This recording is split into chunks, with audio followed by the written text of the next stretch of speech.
of secrecy. Now, it's not unfounded. You see this a lot during this time period during the Revolutionary War. I think who's interesting as well, the person to the far left in that, I'm not good with colors, Emily, but it's kind of mauve. I don't know. It's kind of It's a pinkish reddish red. Just to, color yeah, jacket. Yeah. yeah, that's George Wythe. He's the first law professor. Just to aside, George Wythe, the first law professor in our country. But there's a lot going on in this painting. This painting's 12 by 18. Frame is curved, painting's flat. I think that's bigger than my freshman dorm room. Also, in this shot, we're seeing that beautiful bronze of George Washington by Houdon. And this is, if you've ever been to Richmond, Hmm. to the capital in Richmond, the state capital, this is a copy of that lovely marble that's the original by the French artist. And we have the bronze, which is part of the state statue collection. And, you know, it's just one of those iconic No. pieces of art that we see in the Capitol building. A lot of the a lot of the sculpture in the Capitol building is of presidents. The next one over is Truman. That's one of our newest statues. And you can see there also looks like the Marine Band is starting to set up there in the Capitol Rotunda. So we're all just getting ready for the ceremony a little bit later.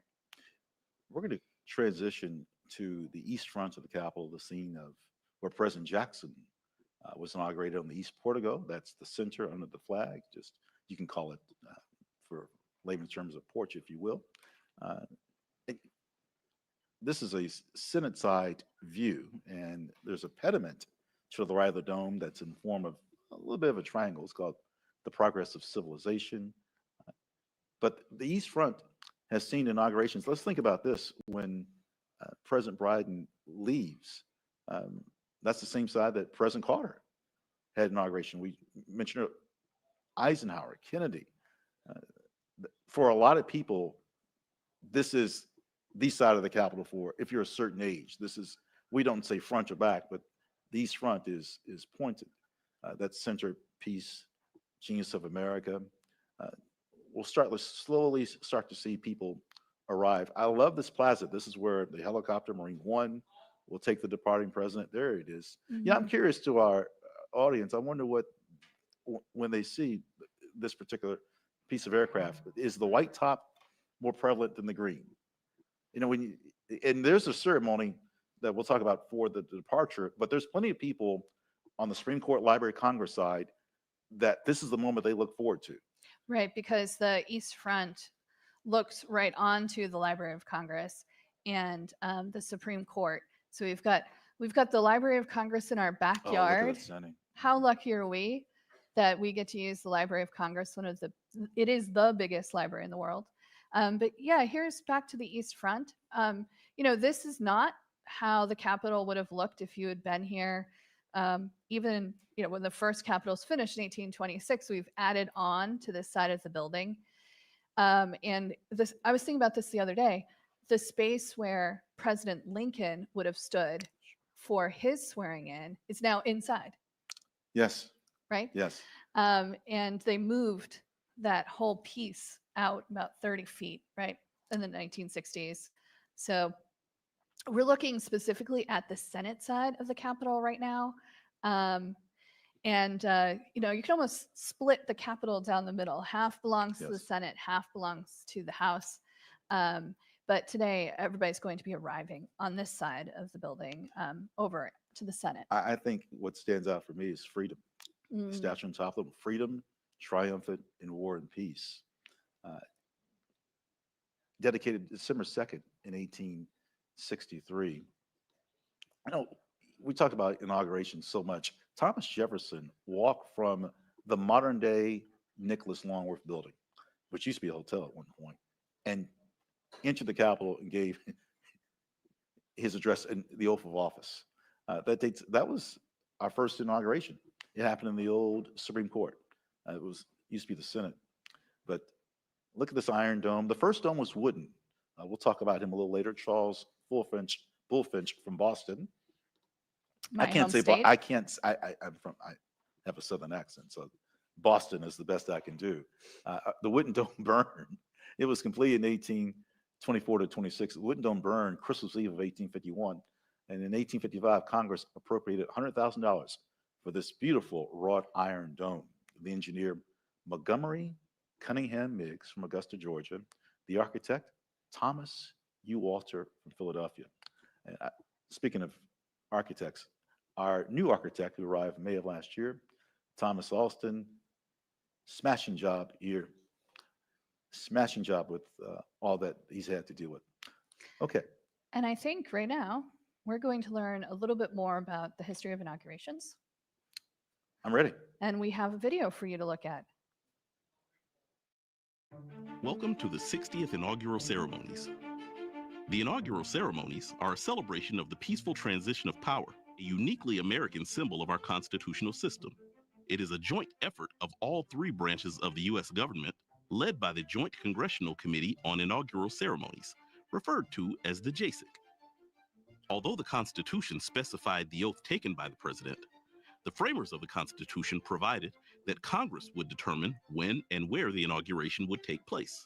Since 1901, all inaugural ceremonies at the U.S. Capitol have been organized by the Joint Congressional Committee on Inaugural Ceremonies. The first 28 inaugurations, however, were planned by the Committee on Arrangements of the United States Senate. The JCIC is responsible for planning all inaugural events that occur at the U.S. Capitol. As a joint committee, the JCIC is comprised of members from both houses of Congress, one of the unique cases of bicameral involvement in Congress. Members of the committee work across ideological and legislative divisions to host a celebration of our democracy. For the 60th inaugural ceremonies, the JCIC is chaired by Senator Amy Klobuchar and includes Senate Democratic Leader Charles E. Schumer, Senator Deb Fischer, Speaker of the House Mike Johnson, House Majority Leader Steve Scalise, and House Democratic Leader Hakeem Jeffries. The JCIC oversees all details of the inaugural ceremonies that happen at the U.S. Capitol. This includes the arrival of the presidential motorcade to the Capitol, the swearing-in ceremonies of the president-elect and vice president-elect, the departure of the outgoing First Family, if applicable, the presidential signing ceremony, the luncheon in Statuary Hall, and the pass in review. JCIC members serve as ceremonial escorts for the president-elect while at the Capitol on Inauguration Day. The JCIC works closely with local and national law enforcement to ensure the safety of inaugural guests and spectators. The inaugural ceremonies are comprised of the following 8 events. By tradition, members of the JCIC travel to the White House to escort the president-elect, vice president-elect, and their spouses to the Capitol for the inaugural ceremonies. After a brief meeting, the president-elect and the outgoing president will then proceed together to the Capitol for the swearing-in ceremonies. The vice president and vice president-elect will follow, as will family members, cabinet members, and members of the JCIC. Since the first inauguration of George Washington in 1789, the procession to the inaugural ceremonies has provided an occasion for much celebration. In 1845, outgoing President John Tyler joined President-elect Polk for the carriage ride to the Capitol, firmly establishing the tradition first carried out by Van Buren and Jackson in 1837. The 1877 inauguration of Rutherford B. Hayes started the tradition of the president-elect going first to the White House to meet the outgoing president before proceeding to the Capitol. The vice president and vice president-elect followed in a separate carriage, and after them, members of the Senate Committee on Arrangements. Future inaugurations would follow this precedent. Just before the president-elect takes the oath of office on Inauguration Day, the vice president-elect will step forward on the inaugural platform and repeat the oath of office. Although the United States Constitution specifically sets forth the oath required by the president, it only says that the vice president and other government officers should take an oath upholding the Constitution. The present oath, repeated by the Vice President of the United States, senators, representatives, and other government officers, has been in use since 1884.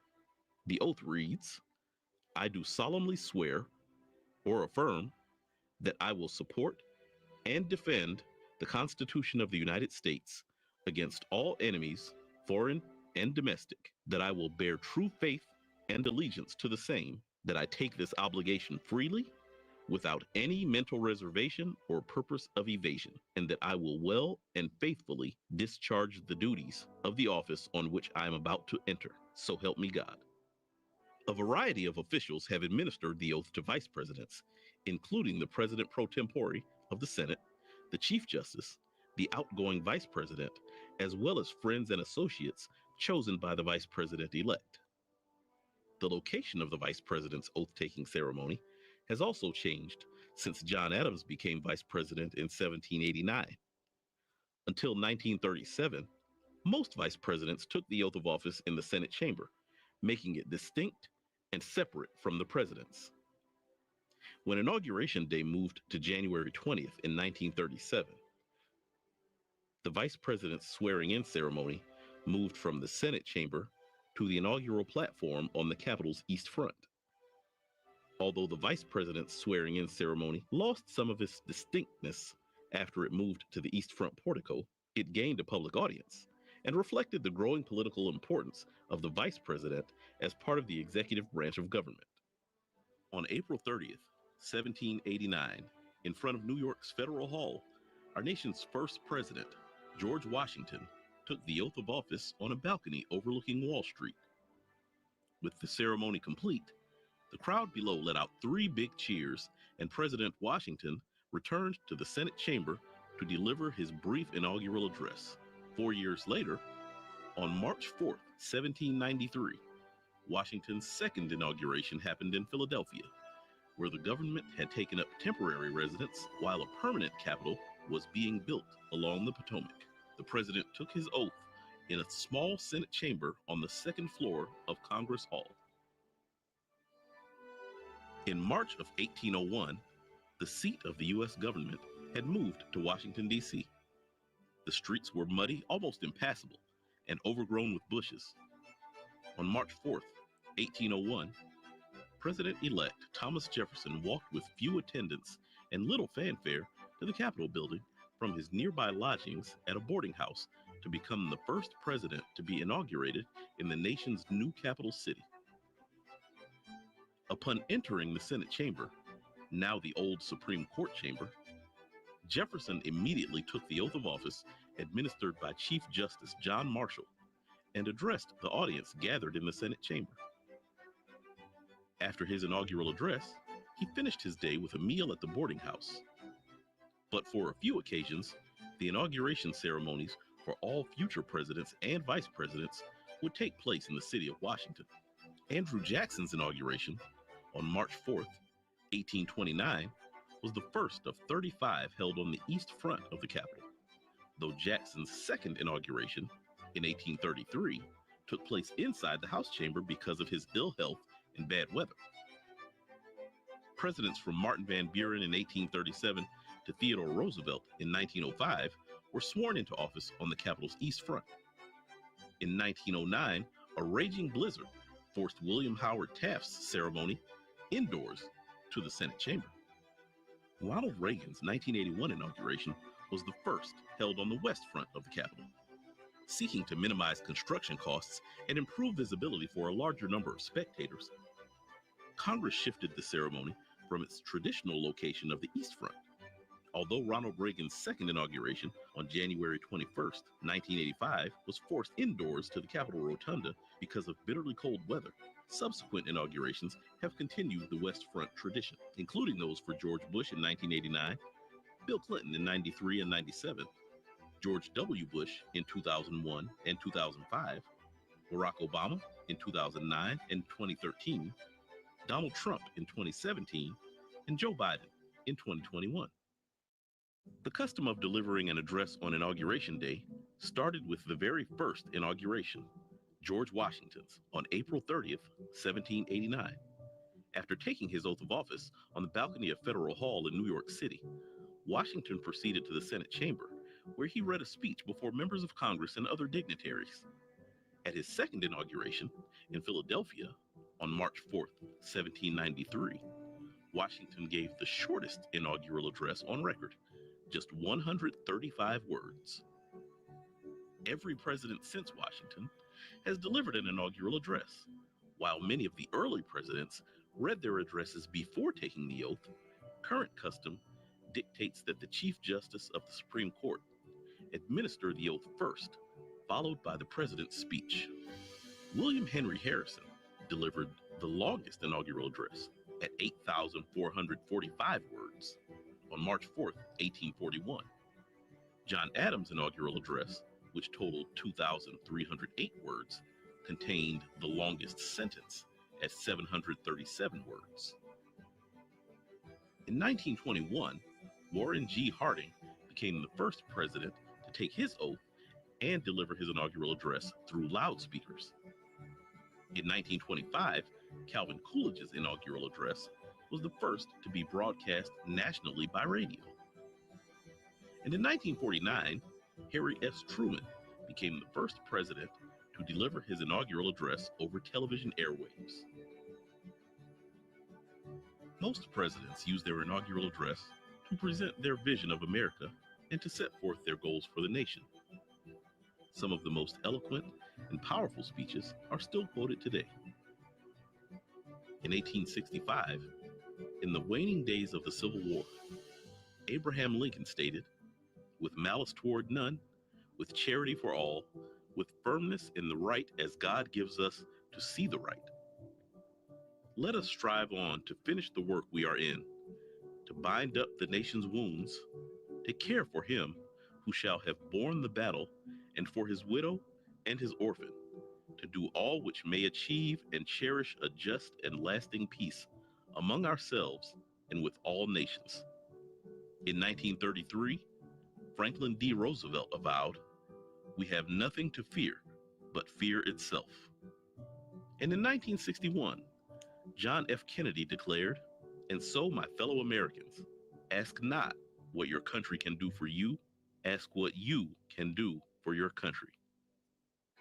When applicable, following the swearing-in ceremonies on the West Front of the U.S. Capitol, the outgoing president and first lady leave the Capitol to begin their post-presidential lives.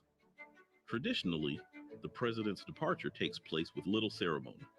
In 1797, George Washington attended the inauguration of his successor, John Adams. With few exceptions, subsequent departing presidents followed Washington's example. Until the early 20th century, the departing president also usually accompanied the newly elected president on the carriage ride from the Capitol to the White House following the inauguration. In the early 20th century, a new tradition evolved, whereby the outgoing president quietly left the Capitol immediately following the swearing-in ceremony. In 1909, after congratulating President William Howard Taft, former President Theodore Roosevelt left the Capitol for Union Station, where he took a train to his home in New York.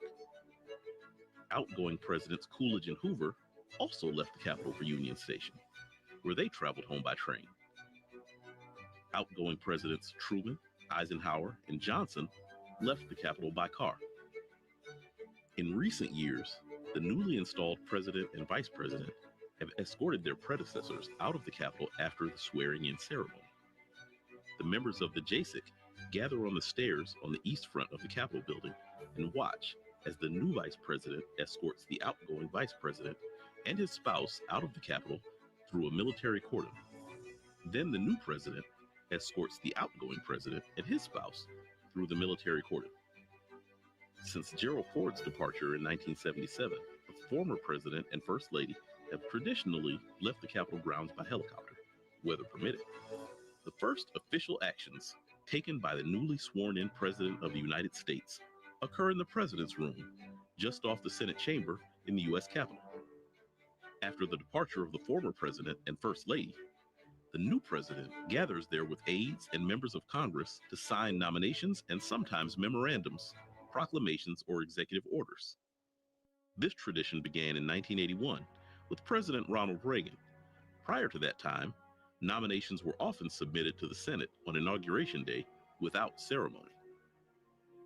While the tradition of an inaugural luncheon dates as far back as 1897, when the Senate Committee on Arrangements gave a luncheon for President McKinley and several other guests at the Capitol, it did not begin in its current form until 1953.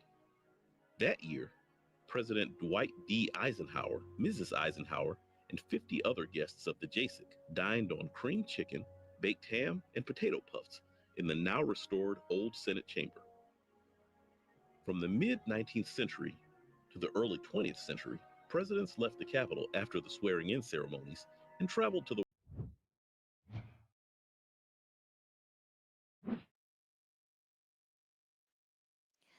Well, welcome again to the 60th inaugural ceremonies. If you're just joining us, my name is Emily Boisvert, and I am joined by my colleague, Ron Jackson. We are both visitor guides at the United States Capitol Visitor Center. That was a great video, Ron. What did you think? Pointed video, specific. It states the purpose, why we're here. And it leads to a trivia question that we're going to have very shortly. But We'll see how people are paying attention. Yes, we will. Yes, we will. Purpose of JASIC, purpose of us. Wonderful. Yeah, I was struck at how technology has changed so much. Here we are, we're live streaming on the internet, something that, past presidents would even know what we were talking about. But okay, ready, trivia question. Ready, Ron? Okay. I'm ready. Whose inauguration was the first to be broadcast on radio? Repeat the question. Whose inauguration was the first to be broadcast on radio? Do I have an A, B, or C? Are you giving me options? Oh, okay. Yeah, sure. A, Calvin Coolidge. Mm-hmm. B, FDR.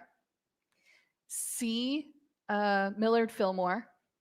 Or D, President Kennedy. A. You are correct. Ding, ding, ding. 22 million people heard that broadcast for the first time. His vice president was Charles Dawes of Georgia. And as a matter of fact, President Coolidge would make 40 more addresses via the radio. But I think if you're a certain age, you would instantly think of Franklin Delano Roosevelt. It's tough to mention Franklin Delano Roosevelt without mentioning Anna Eleanor Roosevelt as First Lady. But that's almost 100 years ago. It happened March of 1925. Yeah, the 35th inaugural ceremonies. You mentioned about this medium of broadcast. 1901 is when we start to see images, and people love inaugurations. I want to be specific. Where do inaugurations happen? The People's Building. There are some exceptions, but it's important. It happens here, the Capitol, not the Supreme Court, not the White House, the People's Building. Right, and I think here we're getting ready for the Rotunda. This has been transformed to be able to host the inauguration. I mean, I'm used to seeing it with thousands of eighth graders, but today it's set up for this very solemn and important event of the transfer of power from one presidential administration to the next. Expect a voice from the Military District of Washington to introduce all the ceremonial rituals that we'll see.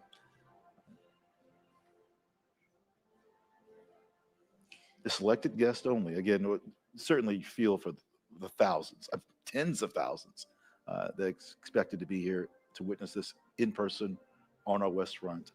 But again, whether it is not, I mean, this picture that you see looks favorable, but look at the wind chills. As a matter of fact, walking in this morning, it was an icy walk. I approached the Capitol in darkness. So. Oh, here's the view of the Rotunda again. And I think we can just listen in. I think they're playing right now.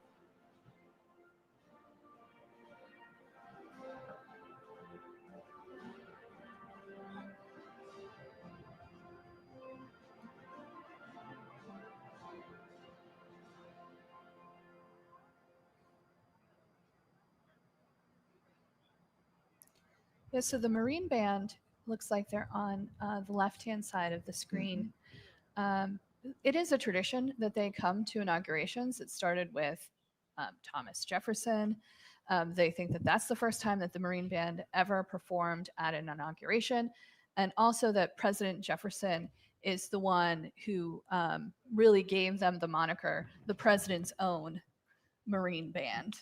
President William Jefferson Clinton had a quote about the Marine Band.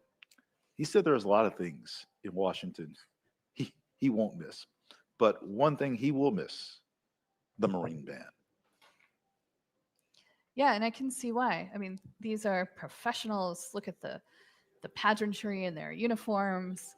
I mean, they're just, it's always a treat when we get to hear them play. Emily, can you imagine if they were outside, wind instrument, Oh, your lips on a trumpet, on a flute? yeah.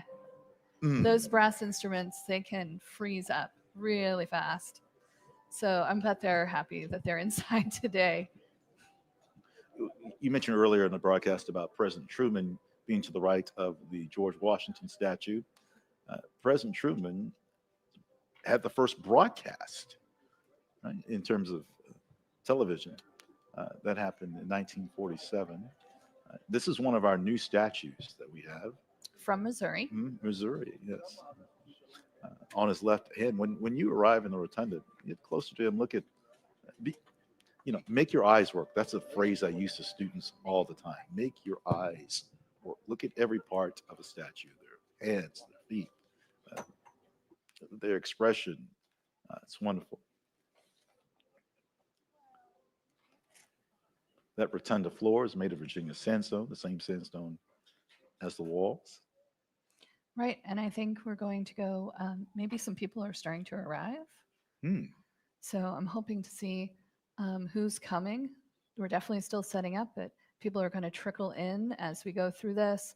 So we'll get to see that as well, hopefully. Oh, yep. Here we go.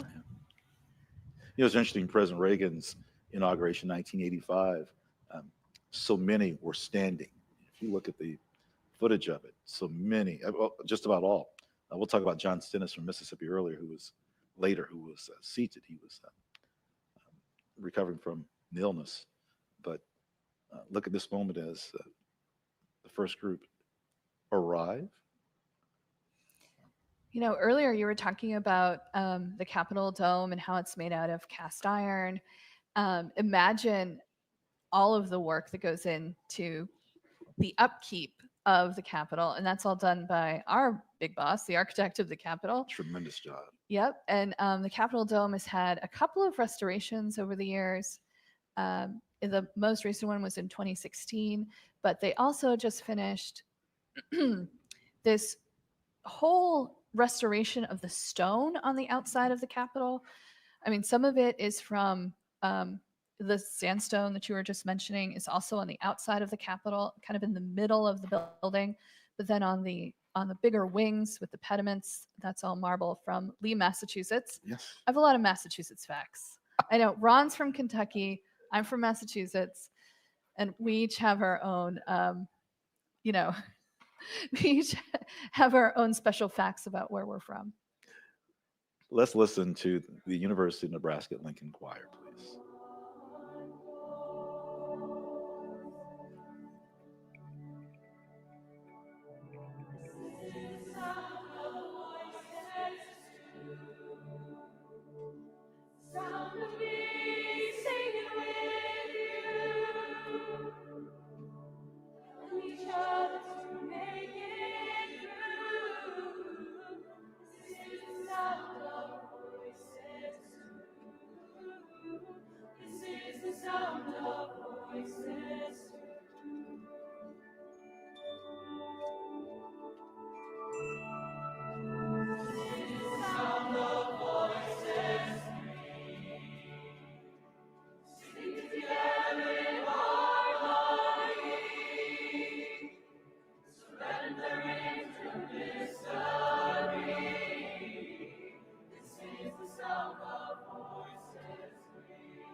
That was, I mean, just gorgeous.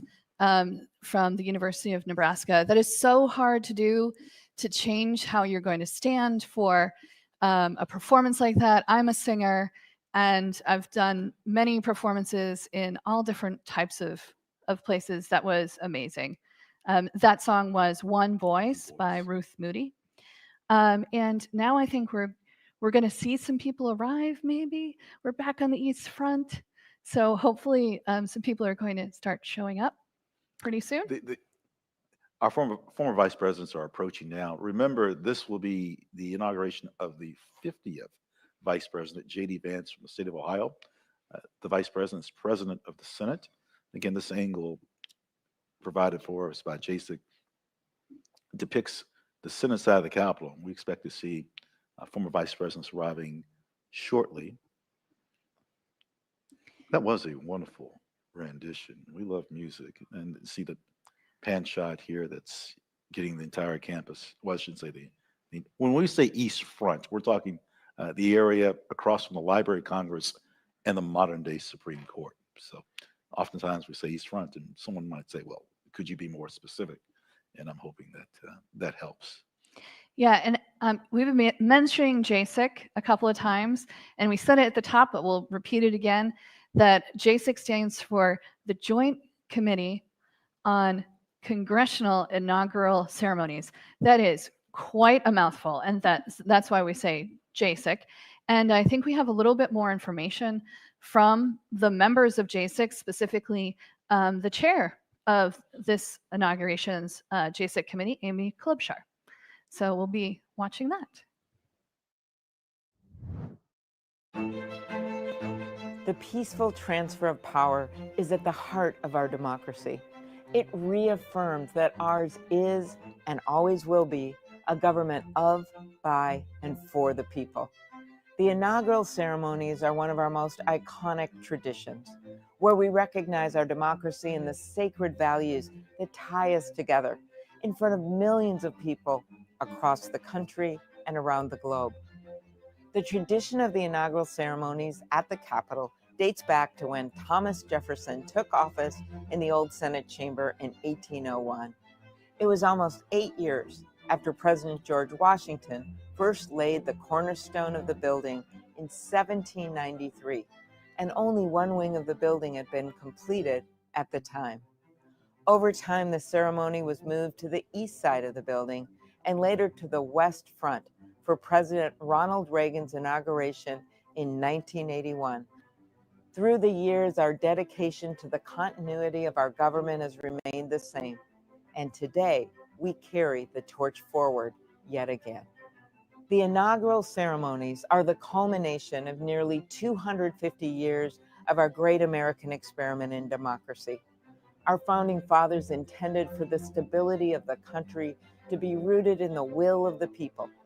Whether or not our candidate wins, we as a nation recognize that when the president-elect raises his right hand and takes the inaugural oath of office, that signifies the peaceful transfer of power. That's what this ceremony is all about. Since George Washington was sworn in as our first president in 1789, the inaugural ceremonies have taken place every 4 years through times of peace, prosperity, and adversity. Today, we gather at the Capitol, a beacon of freedom, to fulfill the Constitution's promise to protect our enduring democracy for generations to come.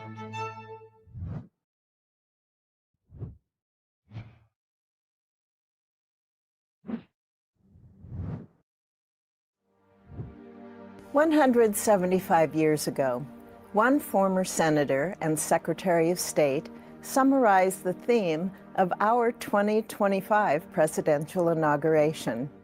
He said, "The Constitution of the United States was made not merely for the generation that then existed, but for posterity, unlimited, undefined, endless, perpetual posterity."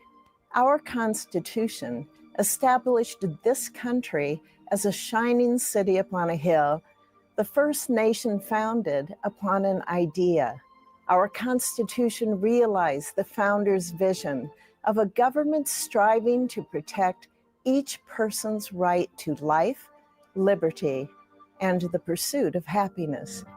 Our Constitution revolutionized America.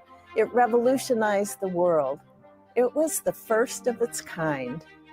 In many ways, our Constitution was for the generation who wrote it. But more than that, it was for the generations that followed.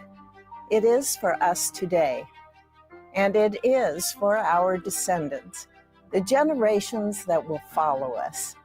The Constitution enshrined our inalienable God-given rights. It immortalized America's commitment to justice and to liberty for all, and the democracy that keeps those ideals alive. After all, the Constitution begins with we the people. Today's inauguration continues the traditions that have upheld our nation and its peaceful transfer of power for almost 2.5 centuries. The theme of the 60th inaugural ceremonies is Our Enduring Democracy, a constitutional promise. Like I said earlier, that theme was described 175 years ago, a decade before the Civil War. But most significantly, it was described at our founding. It is described in our very own Constitution, established to secure the blessings of liberty to ourselves and our posterity. This 60th inauguration, only the second time a president has been sworn in for a second time, marks another milestone in securing those blessings for ourselves and the generations to come. May we not forget the rich significance of our peaceful transfer of power today. And may today renew our commitment to the American Constitution and to the American people.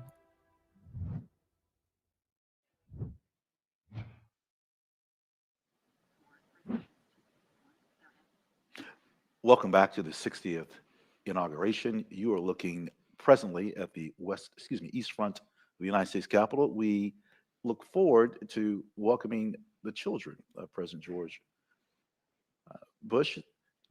You see the camera zooming in. What a wonderful video. We just heard from Senator Deb Fischer from Nebraska, the chair of JASIC, Senator Amy Klobuchar from Minnesota.